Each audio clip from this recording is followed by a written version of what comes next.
On Thursday, Taiwan Semiconductor, the company that builds almost every advanced AI chip on Earth, reported the best quarter in its history. Net profit of $22 billion, up 77% from a year ago. Revenue up 34%. It beat analyst estimates on profit by nearly $3 billion.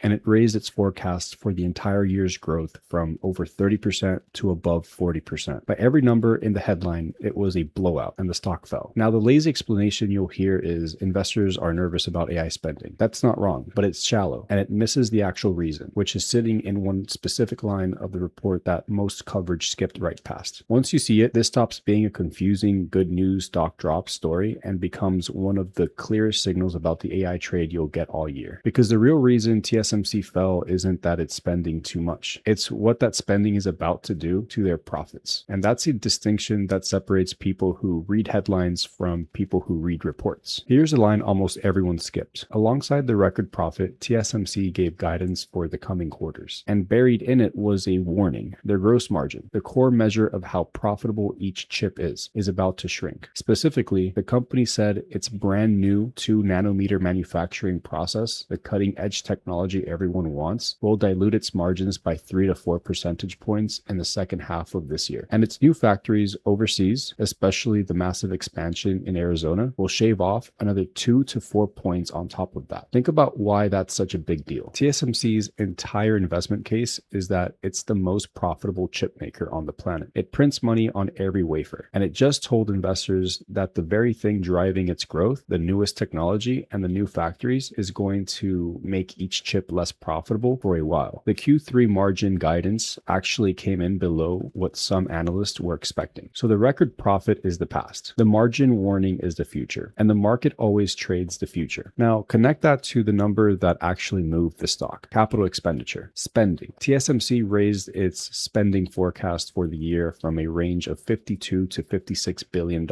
all the way up to $60 to $64 billion. That's a jump of roughly $10 billion in a single year. And it went further. It said spending over the next 3 years will be, in its own words, even more significantly higher than the prior 3. On top of that, it announced an additional $100 billion investment just in Arizona. Under the old logic of the AI trade, that would have sent the stock up. But more spending meant more confidence, more dominance. But watch how it lands now, paired with the margin warning. The company is saying two things at once. We're spending record amounts, and that spending is going to compress our profitability. Those aren't two separate facts. They're the same fact. The capex and the margin hit are the same story. Growth is getting more expensive to produce. And here's the detail that really tells you how the mood has shifted. On the earnings call, an analyst directly asked management where the extra $10 billion in spending was going. Was it AI accelerators? Was it packaging? Was it memory? And the answer was essentially evasive. The head of the company said the schedule will depend on the market situation. Investors want specificity about the return on a $100 billion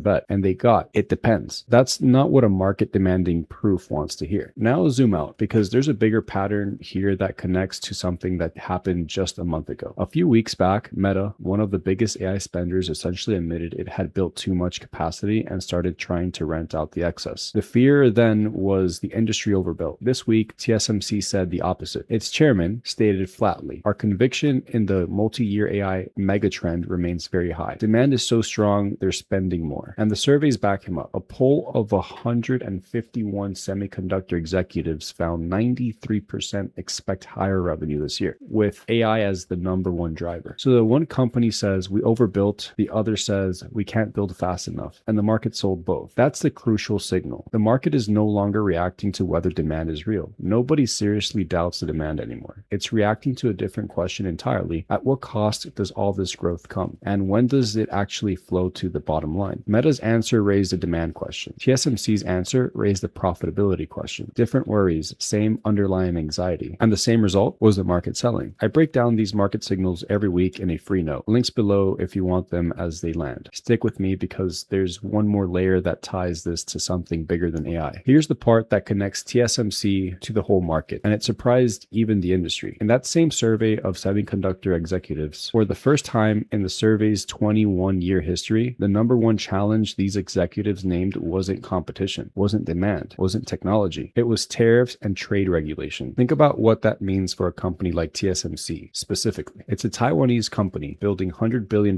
factories in Arizona right as trade trade policy and tariffs on chips are becoming the industry's single biggest concern. That massive overseas expansion I mentioned, the one hurting margins, is partly a response to exactly this geopolitical pressure. So the margin hit isn't just about new technology. It's the cost of building in more expensive places to get ahead of a trade war. That's the full picture the headline missed. Record profits, yes, but underneath, shrinking margins, record spending with vague returns, and a geopolitical bill coming due. The market didn't ignore the good news. It read past it to the harder story underneath. Here's what this generalizes to, and it's the real reason I made this video. The headline number is almost never where the story is. Record profit beats estimates is what everyone sees, and it's true, but it's the past. The real information is in the guidance, the margins, the spending plans, and the questions management dodges, because that's the future, and markets trade the future, not the past. Most people react to the headline and get whipsawed. How can a company beat earnings and fall? The ones who don't get whipsawed learn to skip the headline and read the forward-looking lines, the margin guidance, the capex detail, the analyst questions that got vague answers. That's where a company accidentally tells you the truth about what's coming. That's the whole skill, honestly. Not reacting to what a company earned. Reading what it just told you it's about to face. If this is how you want to read the market past the headline into the details that actually move things, that free weekly note is where I do exactly this every week on whatever just reported. Start there. It's linked below. And if you want to go further than reading along, if you want to build this way of reading a report into your own decisions, I work directly with a small number of people on exactly that. And there's more below. But the free note first. I'll show you how I think before you decide if it's how you want to learn. Send this to someone who saw TSMC's post on record profit, stock drops, and assumed the market made a mistake. It didn't. The story was just 3 lines below the headline. I'll see you in the next one.